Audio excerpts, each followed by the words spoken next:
Hello IBS family, কেমন আছেন সবাই? আশা করি ভালো আছেন। আমিও ভালো আছি অনেক আল্লাহর রহমতে। তো আজকে 14 এপ্রিল, পাবলিক হলিডে। আজকে ফ্রি আছি, তাই ভাবলাম একটু কথা বলি। যদিও ভিডিওটা আজকে আপলোড করবো না, কালকে আপলোড করব। বাট আজকে ফ্রি, সো কিছু ইনফরমেশন দিতে পারি। আমি আইবিএস এর ভুক্তভোগী ছিলাম। আমি আসলে বুঝি আইবিএস এর পেশেন্টদের ফিলিং। কাজ আমি তো জানি, আমি 7 বছর ভুগছি। আমার প্রত্যেকটা দিন, প্রত্যেকটা রাত যেভাবে কাটছে অ্যাজ এ আইবিএস এর পেশেন্ট, মোটামুটি সবারই ওইরকমই কাটে। কারো হয়তো একটু ভালো কাটে, কারো হয়তো একটু খারাপ কাটে। বাট কোনো আইবিএস এর পেশেন্ট হ্যাপি না, কেউ বলতে পারবে না যে আমি হ্যাপি। সো আইবিএস এত বিরক্তিকর একটা রোগ যেটা আপনাকে প্রচুর হ্যাম্পার করবে।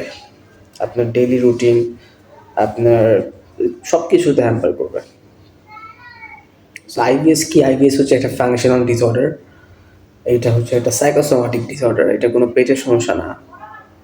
হ্যাঁ, পেটের সমস্যা 20-30% পেটে যেহেতু ট্রিলিয়ন বিলিয়ন বিলিয়ন ব্যাকটেরিয়া থাকে, এগুলো যখন কিছু ইমব্যালেন্স হয়, যখন এগুলো ডেফিসিয়েন্সি হয়, এবং গাটে যখন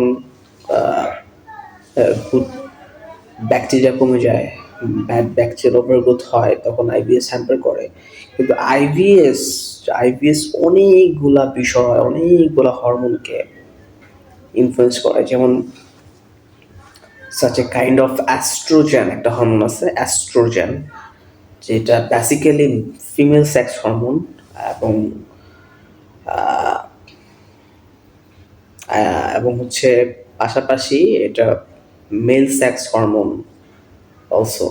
হ্যাঁ, তো অ্যাস্ট্রোজেন হরমোনটাও আইবিএস এর প্রবলেমকে ট্রিগার করে। যেমন আইবিএস এর পেশেন্টদের দেখবেন যে সেক্স থাকবে না, সেক্সুয়াল প্রবলেম হবে, সেক্সুয়াল ডিজায়ার কমে যাবে, সেক্সুয়াল আর্সও কমে যাবে, সেক্সুয়াল স্ট্রেংথ কমে যাবে। কেন কমে যাবে? যে অ্যাস্ট্রোজেন যে হরমোন, এটা ডেফিসিয়েন্সি হয়, এবং এটার যখন ডেফিসিয়েন্সি হয় তখন সেক্স লাইফটা নষ্ট হয়, সেক্স লাইফের উপর ইনফ্লুয়েন্স পড়ে। এবং এটা সেক্স লাইফকে যেমন নষ্ট করে, ঠিক তেমনি আইবিএসকেও ট্রিগার করে। কারণ হচ্ছে এবং আমাদের যে বোন সেন্সিটিভিটি এবং আমাদের যে গাট মোটিলিটি, এটাও কিন্তু ওই অ্যাস্ট্রোজেন হরমোনের ডেফিসিয়েন্সি ফলে হয়। এবং আইবিএস এর সাথে অ্যাপিরেন্টলি যতগুলা মানে হরমোন এখানে ডিটেকটিভ, সবগুলো হরমোনই, যেমন সেরোটোনিন, ডোপামিন, মেলাটোনিন, অক্সিটোসিন, অ্যান্ড্রোফিনস, স্যাফিনেফ্রিন, নরএফিনেফ্রিন, ঠিক তেমনি অ্যাস্ট্রোজেন হরমোনটাও কিন্তু আইবিএস এর উপর ইম্প্যাক্ট ফেলে, বা এটার একটা ইম্প্যাক্ট আছে আইবিএস এর পেশেন্টদের। কারণ আমাদের যে নার্ভাস সিস্টেম, আমাদের যে নার্ভ, হ্যাঁ, এটা যখন ঠিকমতো কাজ করে না, তখন অনেকগুলা হরমোনাল ডেফিসিয়েন্সি তৈরি হয়। এবং এই ডেফিসিয়েন্সিগুলো হয় কি, আমাদের যে ম্যালাবরেশন এবং আমাদের যে অ্যাবজর্বেশন, এটাকে প্রচুর মানে বিপদে ফেলা দেয়। যেমন আমি আপনাকে বলি যে আপনি আইবিএস এর পেশেন্ট, আপনার মানসিক স্ট্রেস আছে। অ্যাস্ট্রোজেন কিন্তু একটা স্টেরয়েড হরমোন, কোর্টিজলের মতো।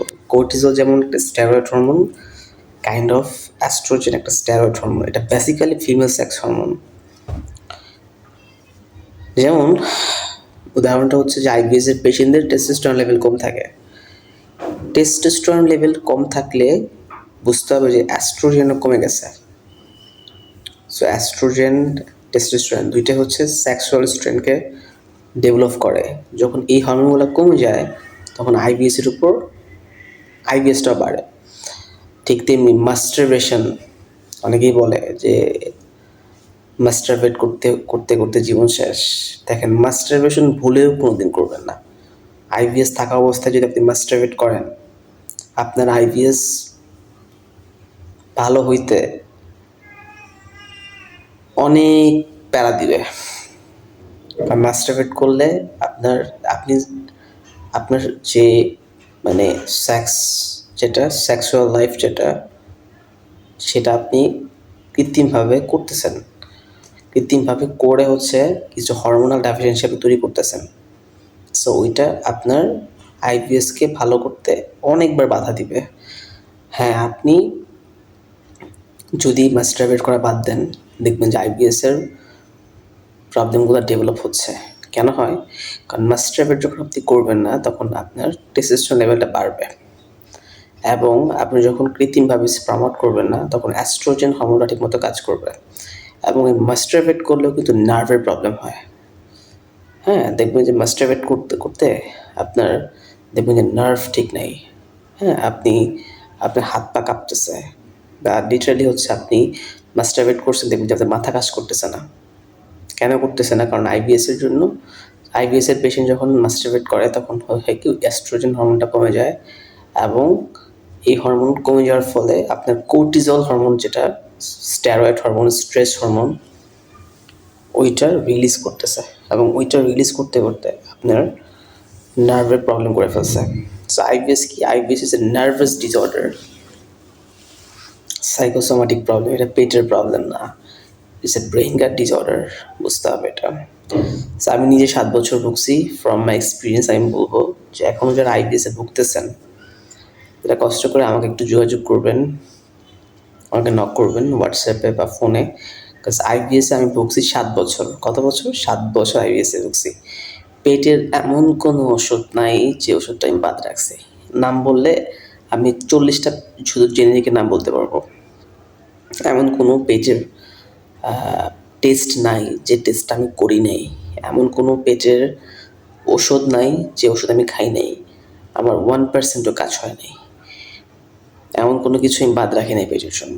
হ্যাঁ, সব কিছু নর্মাল। যেই টেস্ট করি নর্মাল, সব নর্মাল। পুরা বডি টেস্ট করছি, সব সব নর্মাল, কোনো সমস্যা ধরা পড়ে নাই। সো এটা পেটের রোগ না, functional problem, brain gut problem, psychosomatic problem, psychological problem. ঠিক আছে? আপনারা যারা পেটের ওষুধ খাচ্ছেন, পেটের পেছনে দৌড়াচ্ছেন, লাভ নেই কোনো। আমি বলবো আপনার এখানে ফুল স্টপ হন, কারণ এটা পেটের রোগ না। হ্যাঁ, এটা শুধু বলতে এটা এটা এটা হয় হচ্ছে মানসিক দুশ্চিন্তা থেকে, স্ট্রেস থেকে। হ্যাঁ, অনেকেই বলে যে বাইরের খাবার খাইলে, বাইরের খাবারে এই রোগ হয় না। যদি পেটের রোগী হইতো, এটা বছরের পর বছর থাকে না, এমনি সেরে যেত। এটা আপনার মাথার প্রবলেম। এটা হচ্ছে আপনার বডিটা সিম্প্যাথেটিক আছে। আপনার বডি যে নার্ভাস সিস্টেম, এটা সিম্প্যাথেটিক, এটাকে প্যারাসিম্প্যাথেটিক করতে হবে। আপনি পেটের ওষুধ খায় কি এটা করতে পারবেন? করতে পারবেন না। সো আইবিএসের পেশেন্ট যারা, আমাকে নক দিয়েন, ইনশাল্লাহ এখান থেকে বের হবেন। যারা অনেক বেশি স্ট্রেস আউট হয়ে গেছেন, আইবিএস ভালো হচ্ছে না, অনেক জায়গায় ঘুরছেন ফিরছেন, অনেক ওষুধ খাইছেন, অ্যালোপ্যাথি, হোমিওপ্যাথি, কাজ হচ্ছে না, তারা আমাকে যোগাযোগ করেন। কারণ আমি নিজে আইবিএসের পেশেন্ট ছিলাম 7 বছর। আমি এখন পরিপূর্ণ সুস্থ। আমার এখন ঘুম ঠিক আছে, খাওয়া দাওয়া ঠিক আছে, ওয়েট ঠিক আছে, সব ঠিক আছে, ইচ অ্যান্ড এভরিথিং সব ঠিক। বাট আগে ছিল না, কিছুই ঠিক। এখন সব ঠিক। সো আমি বুঝি আইবিএসটা কী। আমি চেন্নাই ভেলোর পর্যন্ত করে আসছি, কোনো কাজ হয় নাই।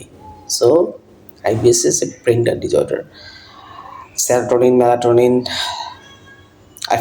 নরএফিনেফ্রিন, অক্সিটোসিন, অ্যান্ড্রোফিনস, ডোপামিন, এগুলোর ইমব্যালেন্স হয়ে গেলে আইবিএস হয়। যারা পেটের অনেক চিকিৎসা করতে করতে বোরিং হয়ে গেছেন, কাজ করতেছেন না, মানে আর কিছুই হচ্ছে না কোনোভাবেই, তারা আমাকে কন্ট্যাক্ট করেন। আমি এখান থেকে আপনাদেরকে ইনশাল্লাহ ভালো একটা পরামর্শ দিতে পারবো। আমার সাথে পরামর্শ করলে আপনি এখান থেকে বেরোতে পারবেন। এই হচ্ছে কথা আর কি। সো অনেক কথা বলে ফেলছি, 10 মিনিট হয়ে গেছে অলমোস্ট কথা বলতে বলতে। সো আসলে আইবিএসের যারা পেশেন্ট আমি ছিলাম, তো আমি আসলে বুঝি যে আইবিএসের পেশেন্টদের কষ্টটা কী। 7টা বছর আমার জীবন থেকে চলে গেছে আইবিএসের জন্য, অনেক কিছু হারাইছে আইবিএসের জন্য। এত বিরক্তিকর রোগ এটা। আর আপনি যেই কাজটাই করতে যাবেন, কোনো কাজটাই করতে পারবেন না আইবিএস থাকলে। আপনার জব লাইফ, আপনার ক্যারিয়ার লাইফ, আপনার স্টুডেন্ট লাইফ, আপনার সেক্সুয়াল লাইফ, সব নষ্ট করে দেয় আইবিএস। এত বাজে একটা রোগ এটা। আল্লাহ তাআলা যেন কোনো শত্রুকে, আমার যে শত্রু, তাকেও যেন এই রোগ না দেয়। আর যারা এই রোগ হয়েই গেছে, আল্লাহ তাআলা দিয়ে ফেলছে, কিছু করার নাই, তারা অনেক চেষ্টা করতেছেন কিন্তু বেরোতে পারতেছেন না। আমাকে যোগাযোগ করেন, ইনশাল্লাহ আপনারা বেরো যাবেন। So that's all for today, অনেক কথা বলে ফেলছি। সো আইবিএস কি আবার বলতেছি, IBS is A psychosomatic disorder, it's not your stomach problem. এটা আপনার স্টোমাকের প্রবলেম না। এটা হইলে আপনার স্টোমাকে অনেক অ্যাসিড কমে যায়, এটা হইলে আপনার হার্ট বার্ন হয়, এটা হইলে আপনার অ্যাসিড রিফ্লাক্স হবে, এটা হইলে হচ্ছে আপনার গ্যাস্ট্রাইটিস হবে। বাট এইগুলা is a symptoms of IBS, আর এটা রুট কজ হচ্ছে মেন্টাল। আবারও বলি, once again I said that যে it's a brain gut disorder.